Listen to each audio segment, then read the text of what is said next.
All right, let's talk about a decision that pretty much every business, and honestly, a lot of us as individuals, will face at some point. How do you get your hands on a big-ticket item you need? Whether it's a new car, some mission-critical equipment, or the latest tech. The choice often comes down to hire purchase versus leasing, and it can feel, well, a little complicated. So let's dive in and make that choice a whole lot clearer. So imagine this for a second. You found it, the perfect piece of gear that's going to totally level up your business. There's just one tiny problem, the price tag.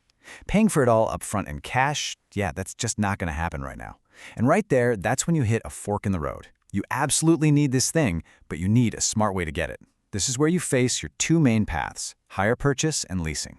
Let's start by taking a walk down the path that leads toward ownership. Okay, so first up, we've got hire purchase. And just like it says on the screen, this is what we're calling the ownership path. You can pretty much think of it as a rent-to-own deal. It's built for anyone whose endgame isn't just to use the asset, but to one day, actually call it their own.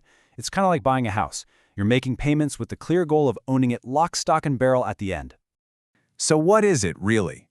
Well, a hire purchase agreement is exactly what it sounds like. You hire something, you make your regular payments over a set amount of time, and, here's the most important part, you get the option to buy it when it's all said and done, usually for a small final payment.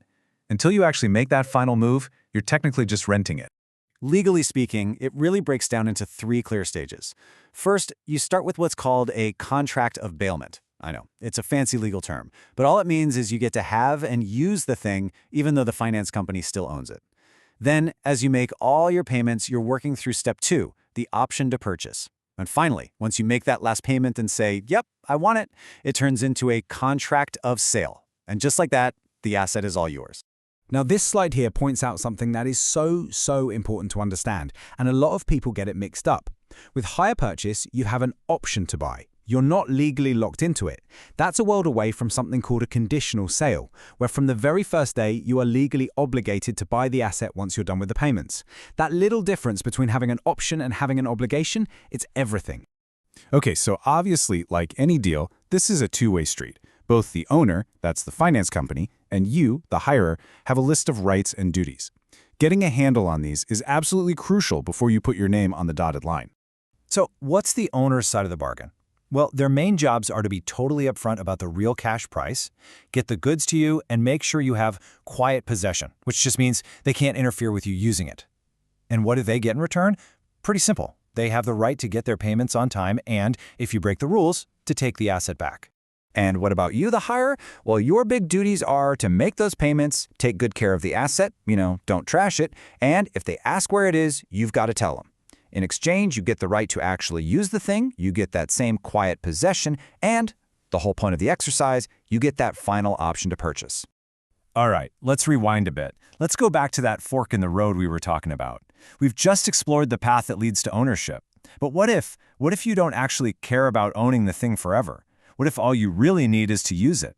Well, then you're looking at the usage path. This is for the long-term renter, not the aspiring owner. The fundamental idea behind leasing is dead simple, and it's the total opposite of hire purchase. Ownership never, ever, ever passes to you. You're not paying for the asset itself.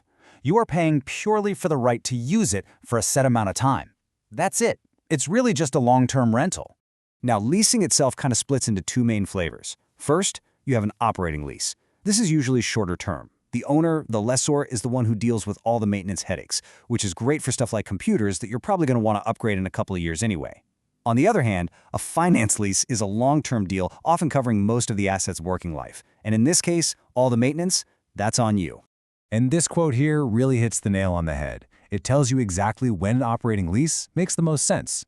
For things like company cars or heavy construction gear, things that have a good resale value, the leasing company doesn't need to get all their money back from just one person. They can lease it to you, take it back, and then sell it or just lease it out to someone else. But a finance lease, whoa, that's a totally different game. It's structured so that the leasing company gets back pretty much the entire value of the asset. We're talking over 90% of its cost plus interest, all from you, a single lessee. That's why the contract is so long and why it feels a lot more like you're paying off a loan than just renting something. All right, we've walked down both paths, we've seen what they're all about. Now it's time for the final showdown. Let's put them side by side so you can figure out which one of these financial tools is the right fit for you. Let's just break this down. First, the main goal. Is it eventual ownership? You're looking at hire purchase. Is it just long-term use? That's a finance lease. Now notice with maintenance, in both of these long-term agreements, the responsibility is on you. But what happens at the end? A hire purchase is straightforward. You get that option to buy. A finance lease is a bit more flexible. You could renew the lease, sell the asset on behalf of the owner, or maybe buy it. But here it is, the biggest difference of all. Ownership. With HP, it can be yours. With a lease, it always stays with the company. So really, after all the details and the legal talk, it all comes down to this one simple question you've got to ask yourself. Is my ultimate goal to own this thing at the end of the day, or do I just need to use it to get a job done? Seriously, your answer to that one question will point you straight down the right financial path. And that leaves us with one last thing to think about. I mean, we live in a world of subscriptions now, right? From Netflix to Spotify, we're all getting really comfortable with this idea of just having access to things instead of owning them.